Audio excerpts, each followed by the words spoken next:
on s'inscrit sur Facebook, c'est important d'aller directement dans les paramètres de confidentialité et d'apporter les réglages, puisqu'ils sont, comme disait ma collègue, par défaut, donc c'est-à-dire qu'ils sont ouverts un peu à tout le monde, toutes les informations. Et donc ce qui est important, c'est d'aller vérifier régulièrement ces paramètres de confidentialité, puisqu'ils sont amenés à être modifiés sans cesse. Et si on ne va pas vérifier, ils sont également mis par défaut. Donc on pense peut-être qu'on a réglé nos paramètres et qu'on est, sécurisé, mais à tout moment, ils peuvent être modifiés. Et donc si on ne va pas jeter un œil, savoir si tout est OK, alors ils peuvent être remis automatiquement par défaut. Donc c'est important d'aller régulièrement vérifier ces paramètres. Pas dire n'importe quoi, donc pas donner son adresse, ni la rue ou quoi où on habite, et faire attention à qui on accepte. Mon grand frère est sur Facebook et sur MSN, mais mes petites sœurs n'y sont pas. Trop jeune? Trop jeunes. Et si tu devais leur donner un conseil, Ça serait de toujours faire attention à ce qu'ils font. Tout le temps, tout le temps, tout le temps. C'est pas parce qu'ils sont sur un réseau qu'ils doivent livrer leur vie ou qu'ils doivent mettre des trucs. C'est tout, c'est un réseau. Ok, tu peux raconter quand t'as une querelle ou quand ça s'est mal passé. Mais voilà, tu règles pas tes comptes sur Facebook ou c'est tout simplement, tu mets une phrase si tu veux, tu mets quelques photos, mais tu fais toujours attention à ce que tu fais. Un conseil qu'on pouvait donner aux jeunes particulièrement, c'est de tourner cette fois sa souris sur son tapis avant de cliquer pour bien réfléchir effectivement à ce sur quoi on clique. Prends un moment, ne fût-ce qu'une fois par semaine, pour prévenir les enfants de ce qui se passe sur Facebook et tout ça, prévenir qu'ils peuvent tomber sur des gens qui n'ont pas de bonnes intentions, qui peuvent tomber sur des contenus qui ne leur sont pas adaptés et tout ça. Peut-être prévenir les enfants que tout simplement, logiquement, c'est pas adapté à leur âge, quoi. Et donc, s'ils y vont quand même, que ça, c'est pas l'école qui peut résoudre ça, mais s'ils y vont quand même, de vraiment faire attention et peut-être interpeller aussi les parents vis-à-vis de ça en disant, écoutez, laissez pas vos enfants tout seuls là-dessus. On sait pas à qui ils ont affaire, on peut pas savoir sur quoi ils vont tomber. Quand on est sur Internet, chez soi, c'est vrai qu'on est tout seul devant son ordinateur, mais à savoir que tout le monde a accès à ce qu'on écrit, à ce qu'on diffuse sur Internet. Donc vraiment de se dire qu'on n'est pas vraiment sécurisé du fait qu'on est chez soi et d'être vigilant à ça, que c'est ouvert à tout public et c'est une ouverture au monde. Est-ce que toi, par exemple, tu donnerais même à des amis, tu donnerais ton Non, mot même de pas. passe? Sauf à ma meilleure amie, mais elle, je sais bien qu'elle va pas dessus. Tu lui as déjà donné? Oui, et j'ai le sien. Et tu vas sur son compte? Non plus, j'ai jamais sur son compte à elle. Parce que quoi, ça c'est une preuve d'amitié de donner son mot de passe? Ben non, parce que quand on allait sur Facebook, parce qu'on restait tout le temps ensemble, donc elle venait chez moi, je venais chez elle. Et quand je mettais mon mot de passe, je le mettais devant elle. Alors, comme tu le sais, un mot de passe, c'est hyper important sur Internet. On l'utilise pour tout, pour Facebook, on l'utilise pour les réseaux sociaux, on l'utilise pour les mails. Alors effectivement, un mot de passe, c'est comme une brosse à dents. C'est très important de le garder pour toi, c'est personnel, on ne le passe à personne, même pas à quelqu'un qu'on connaît hyper bien, même pas aux parents, c'est quelque chose que tu gardes pour toi, c'est vraiment ta clé sur Internet. Et en plus, c'est très important de le changer comme une brosse à dents tous les 2 ou 3 mois. Très souvent, d'ailleurs, les usages émergents des technologies liées à Internet, ce n'est pas les adultes qui les imaginent, ce sont les jeunes. Donc c'est une espèce quelque part de Far West, un espace à conquérir. Et donc c'est en marchant, c'est en forgeant qu'on devient forgeron, c'est en marchant qu'on apprend à marcher. Donc en effet, il faut une certaine prudence parce qu'on ne sait pas nécessairement immédiatement ce qui pourra résulter d'une activité ou d'un acte qu'on a posé aujourd'hui. Et surtout, et je prendrai simplement un simple exemple.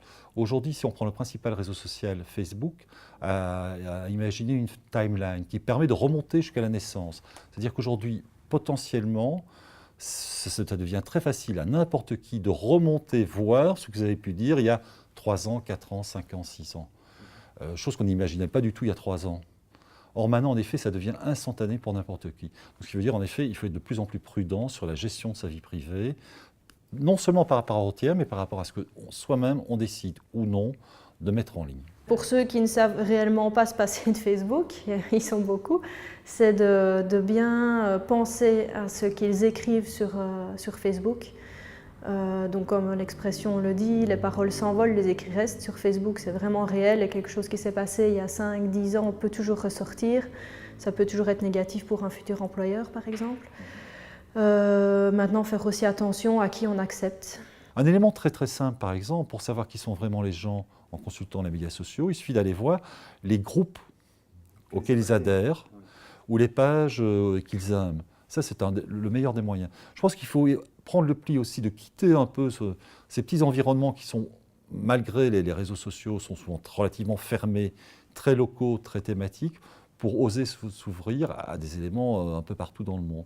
C'est ça qui est important. Et ne pas simplement reproduire ce qu'on peuvent reproduire 80% des gens, c'est-à-dire globalement le résultat d'une culture de masse où on perd toute individualité. Les réseaux sociaux sont une opportunité de montrer réellement ce qu'on a de plus fin, de plus subtil dans sa personnalité. C'est là-dessus qu'il faut jouer et pas simplement, en effet, voilà, relayer, commenter, critiquer ce qu'on a pu voir sur les mass médias ou ce qu'on a pu colporter de ces manières-là sur le web. On a envie de te dire, montre l'exemple par rapport à Internet, par rapport à l'utilisation des réseaux sociaux. N'hésite pas à montrer à tes parents, montrer aux adultes qui t'entourent, montrer à tes copains ce que tu fais et explique aux gens qui t'entourent pourquoi tu adores utiliser Facebook, pourquoi tu adores utiliser Internet. On a trop l'habitude d'entendre et de se poser la question sur que font les jeunes sur Internet, qu'est-ce qu'ils peuvent bien faire, pourquoi ils passent autant de temps en ligne. Eh bien, explique-leur pourquoi, montre-leur pourquoi. C'est tellement chouette et toutes les opportunités, toutes les chances qu'Internet peut offrir en tenant bien en tête, en gardant bien en tête que les risques existent, mais que tu sais les déjouer. Tu regardes encore des conneries? Mais est-ce que ta chambre est rangée? Arrête ces conneries, c'est mauvais. Au lieu de passer ta journée sur l'ordi, travailler un peu pour l'école, je suis sûre que t'as pas encore ouvert ton sac. Avec qui tu parles? Dis-moi, tu n'as pas encore des devoirs pour l'école? Je suppose que t'as toujours pas ouvert ton sac pour l'école. Peut-être de motiver, d'inciter les jeunes à aider leurs parents, à comprendre leurs usages, à comprendre leurs pratiques, à comprendre pourquoi, qu'est-ce qu'ils trouvent sur ces réseaux, pourquoi ils les utilisent, peut-être aider leurs parents dans ce sens-là. Les aider aussi à utiliser ces réseaux éventuellement s'ils en ont besoin, mais je pense que le plus important, c'est surtout de les aider à comprendre pourquoi et qu'est-ce qu'ils trouvent sur ces réseaux, pourquoi ils aiment ça.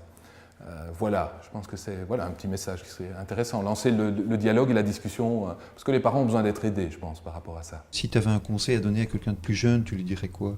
Qui n'aille même pas sur Facebook, non? qui s'inscrivent même pas sur Facebook.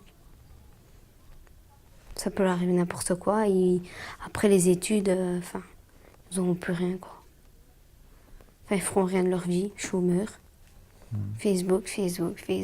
Si un jour il est sur Facebook, il n'accepte que ceux qu'il connaît, pas d'autres gens. Je lui dirais de faire franchement bien attention, parce que Facebook, c'est dangereux. On peut avoir plein de conflits. Donc moi, s'il a un souci avec, je lui conseille de bloquer la personne, de prévenir sa famille.